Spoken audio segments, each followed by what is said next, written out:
Israeli death toll now from the attack by Hamas, now at least at 1,200 in Gaza, where Israel continues to strike back. More than 1,000 people have been killed. The war expected to escalate, with hundreds of thousands of Israeli ground forces gathering near Gaza. From the White House, President Biden called the Hamas attacks unadulterated evil and pledged continued support for Israel. And joining us right now is West Virginia Republican Senator Shelley Moore Capito. Good morning to you. Good morning to both of you. Thank you. The president with a powerful speech yesterday. Yes.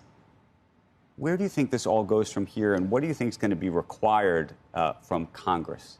Well, we had a briefing last night, all senators briefing, and both of our leaders, Senator Schumer, Senator McConnell, were very strong in our what we think is almost unanimous, maybe not quite unanimous, support of Israel. So I think that we will immediately address what their needs would be.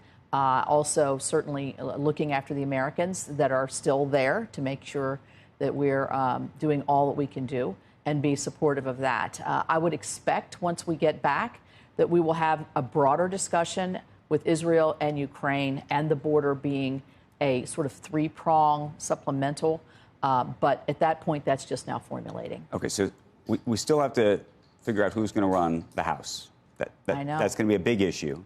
And then the other question is how you think the dynamic has changed or not as it relates to funding of Ukraine, for example, because that was such a sticking point in what was taking place in the House and in the very idea of a shutdown. Well, I was in the House for 14 years. I'm glad I'm not there now. But they are behind closed doors, I think, this today to try to reach consensus. I think there's nothing more emblematic of if you don't have a plan, if you throw somebody out as your speaker. I was a big Kevin McCarthy fan myself, served with him for a long time, thought he was doing a good job. You don't have a plan B, and then what if something happens? Well, guess what? Something happened. Something big happened, and so they're leaderless. And I think that is shows you that you just can't move in a direction where 8 people want to go without any kind of way to find a new leader. So they're going to struggle, I think. It appears that's what they're doing. And some of the early positions of those that are running for leader was no support for Ukraine. That seems to have tamped down a bit. I mean, I'm not in the room, so I don't know what they're actually saying. But I think the realization of we need to look more globally here at what's going on. Because of the events this week. Because of the events this week. I think I don't see how they can not be tied together. Right. But do you think there's been this is a larger leadership question about the role of the United States in the world. Right. And we have seen over the last 5 and 6 years, if not more, a retreat from that position. Mm-hmm. Do you think that changes, that the political dynamic in this country changes as it relates to that? I do think there'll be a change when we get back. I do think that there will be. Do you think the public has a different view of that as it relates because of this? Because it was very clear that the public seemed to support this kind of retrenchment in some way. Well, I think it's a combination thing. I think that the retrenchment both is on the fiscal side, quit spending so much money somewhere else when we have so many needs at home. I think that's a prevailing argument. But also, we don't need to be the superpower and help everybody.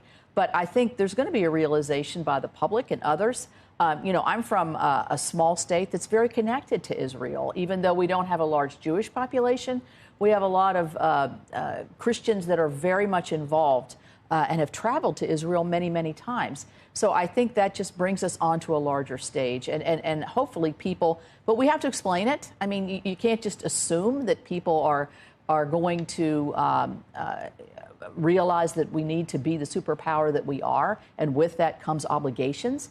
And so I think that's going to be incumbent upon us to bring that voice, and that's why I hope this leadership race wraps up so that we can be that strong Look, voice. It's happening at a time when our national debt and deficit has grown substantially. Right. And when you've got Treasury yields that are higher, much higher than they have been to this point, and that does start to raise questions about what we give on. And as part of your explanation to people, what do you say? We have to support this, and that means we cut back here or there. It means we raise taxes. It means we do what? Well, I'm on the Appropriations Committee, and I think that the deal that was struck in March actually did pull back on spending, not hugely, understandably, but at least a step in that right direction. And I think it's about a matter of setting priorities. And so I think that, as we look at our own homeland security, our security at the border, it's all tied in together. And so I think we have to maybe relook at our priorities in terms of, cutting is always hard. But I think that's what we're going to have to do in order to get a hold of the deficit. And that was the direction that we were going on until the House sort of blew up on us. How do you handicap another government shutdown at this point? And does what happened in Israel change that dynamic to you? I mean, do you actually see both sides coming together to actually reach a budget deal? Yeah, I'll answer the last question first. I do think the situation in Israel will have a marked effect on whether we march to another government shutdown. Because what if the government was shut down right now? I mean, think about the ramifications of that with our DOD, our intelligence, our State Department. All of these ramifications of a shutdown government would really be felt so huge here this week. We may have to go to another continuing resolution, which is just as frustrating.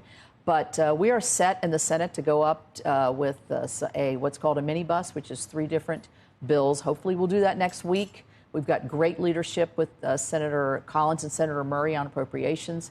We're moving towards that. Senator Schumer says he'll put it up, and so we need to get back to regular order, which then will replace and get to your question, Becky, how do you set the priorities?